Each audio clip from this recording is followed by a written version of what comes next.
வியாபார ரீதியாக ஒரு படம் எடுக்கிறீங்க, நாங்கள் நினச்சா நீங்கள் எடுத்திருக்கக்கூடிய அனைத்து திரையரங்கையுமே வந்து முற்றுகையிடுறதுக்குள்ள எல்லா படமும் எங்களுக்கு இருக்கு.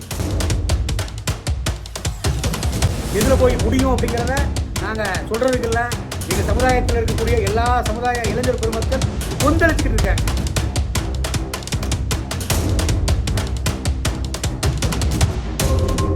இயக்குனர் மாரி செல்வராஜ் அவர்களின் இயக்கத்தில் வெளிவந்துள்ள பைசன் திரைப்படத்தை தியேட்டரில் பார்த்தேன்.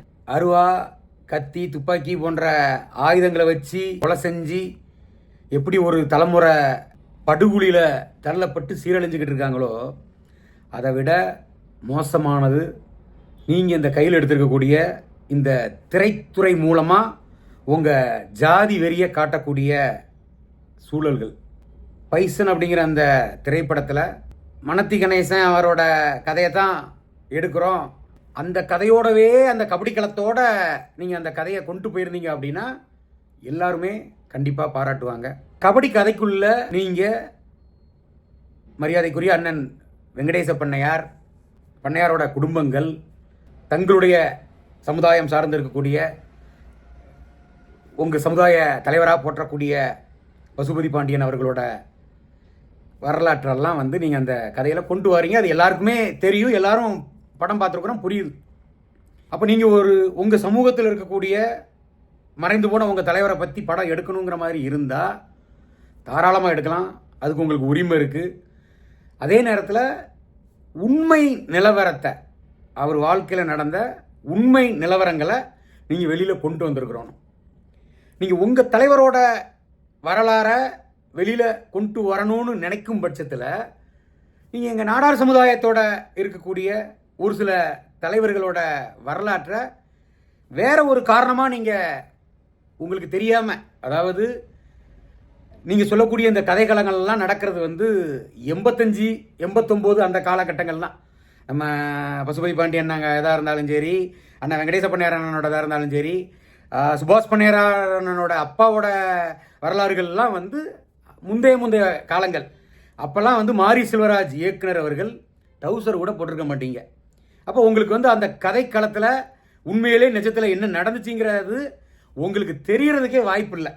சரி, ஓகே, உங்கள் சமுதாய தலைவர்கள் இப்படிலாம் இருந்திருக்காங்க, இந்தந்த மாதிரிலாம் அனுபவிச்சிருக்காங்க, வாழ்ந்திருக்காங்கங்கிறது உங்களுக்கு ஒருவேளை உங்கள் சமுதாயத்தை சார்ந்தவங்க யாராலையோ சொல்லப்பட்டிருந்தால் கூட நீங்கள் அதை ஒரு சினிமாவாக நீங்கள் எடுக்கும்போது, ஒரு வியாபாரத்தன்மையாக நீங்கள் எடுக்கும்போது அதர் தரப்பில், அதாவது பாதிக்கப்பட்டிருக்கக்கூடிய அதர் தரப்பில் பண்ணையார் குடும்பத்தில் என்ன நடந்துச்சு, பண்ணையார் குடும்பத்தில் பசுபதி பாண்டியன் அவர்களால் எந்த மாதிரியெல்லாம் சோதனைகளையும் வேதனைகளையும் அனுபவிச்சிருக்காங்கிறதெல்லாம் கூட இந்த கதையில் நீங்கள் சொல்லியிருந்தீங்கன்னா நாங்களே சல்யூட் பண்ணியிருப்போம்.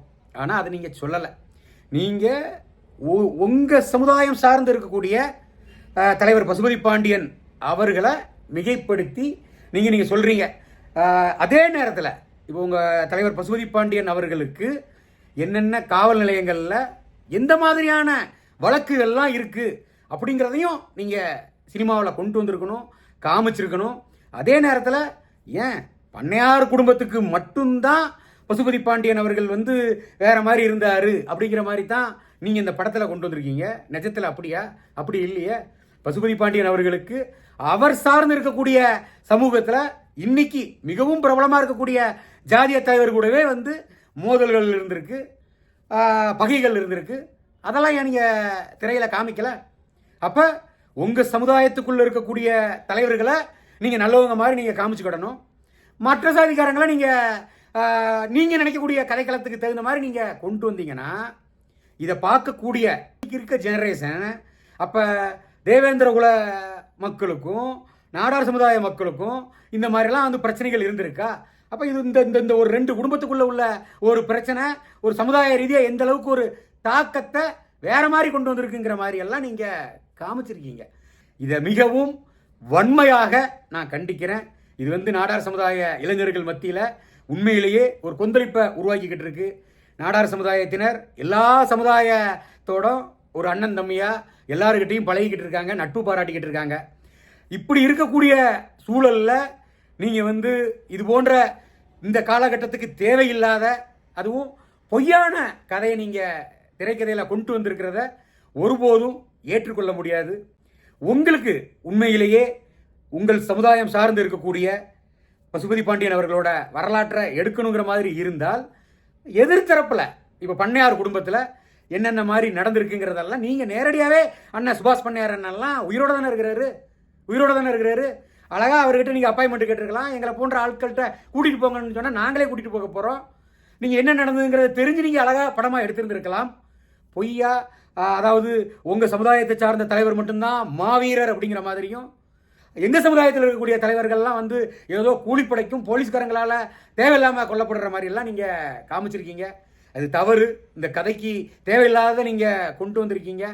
அதே நேரத்தில் பசுபதி பாண்டியன் அவர்கள் வந்து இறந்தது 2012 படுகொலை செய்யப்படுறாரு. அண்ணன் வீரக்கடவுள் வெங்கடேச பண்ணையார் அவர்கள் வந்து 2003 காவல்துறையினரால் என்கவுண்டர் செய்யப்படுறார். அவரோட என்கவுண்டர் உங்களுக்குலாம் தெரியுமா? அந்த என்கவுண்டரை நடத்தின காவல்துறை அதிகாரியே என்ன சொல்லியிருக்காங்க தெரியுமா?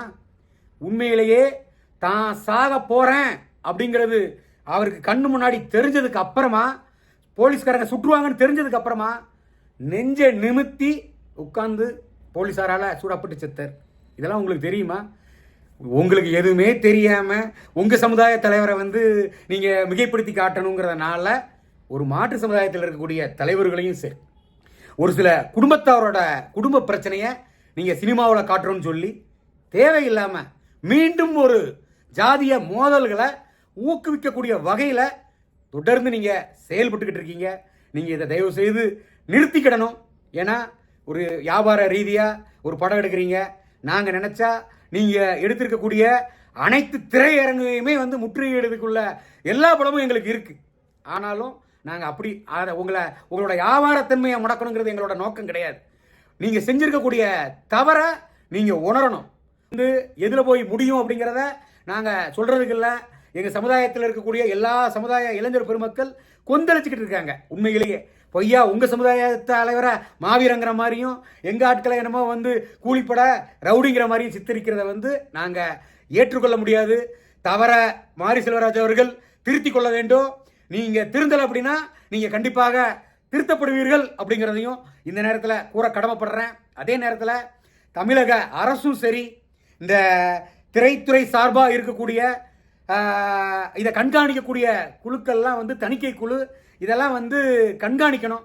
ஏன்னா படம் எடுக்கிறாங்கங்கிற பேரில் என்னத்தை வேணாலும் தாந்தோணித்தனமாக எடுத்து வெளியே கொண்டு வரதுனால இது தலைமுறைகள் பாதிக்கப்படுது.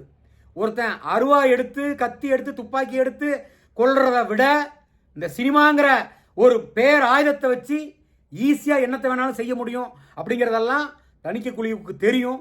அப்போ இது போன்ற, ஏன்னா மாரி செல்வராஜ் ஓப்பனாகவே சொல்கிறாரு, என் சார்ந்த இருக்கக்கூடிய சமூகத்தில் நடந்த விஷயத்தை நான் இதில் கொண்டு வந்திருக்கேன் அப்படிங்கிறதெல்லாம் சொல்கிறாரு. கபடியை கொண்டு போகிறீங்கன்னா அந்த கபடி சார்ந்து இருக்கக்கூடிய பிரச்சனைகளை தாராளமாக நீங்கள் கொண்டு போங்க. உண்மையிலே அந்த வாழ்க்கை வரலாறை எடுத்து கொண்டு போங்க. யாருமே எதுவும் சொல்ல மாட்டாங்க. அருமையாக படம் எடுத்திருக்கீங்க, நாங்களே பாராட்டுவோம். சம்பந்தம் இல்லாமல் உங்கள் சமுதாய தலைவரோட வாழ்க்கை வரலாறை கொண்டு வரோன்னு சொல்லி எங்கள் நாடார் சமுதாயத்தில் இருக்கக்கூடிய ஒரு குடும்ப பிரச்சனையை, அது என்ன பிரச்சனைன்னு உங்களுக்கு தெரியுமா? தெரியாது. அப்போ தெரியாமல் உங்களுக்கு யாரோ சொல்லக்கூடிய விஷயத்தை வச்சு பொய்யான ஒரு கதையை கொண்டு வரும்போது அது ஏற்றுக்கொள்ள முடியாது. அதை நீங்கள் கதையை, உண்மையான கதையை இருக்கு. அண்ணன் பண்ணையார் அண்ணெல்லாம் உயிரோடு தான் இருக்காங்க. சுபாஷ் பண்ணையார் அண்ணன் நேரில் சந்திச்சு கூட நீங்கள் கதையை தெரிஞ்சுக்கோங்க அப்படிங்கிறத இந்த நேரத்தில் கூற நான் கடமைப்படுறேன். நன்றி, வணக்கம்.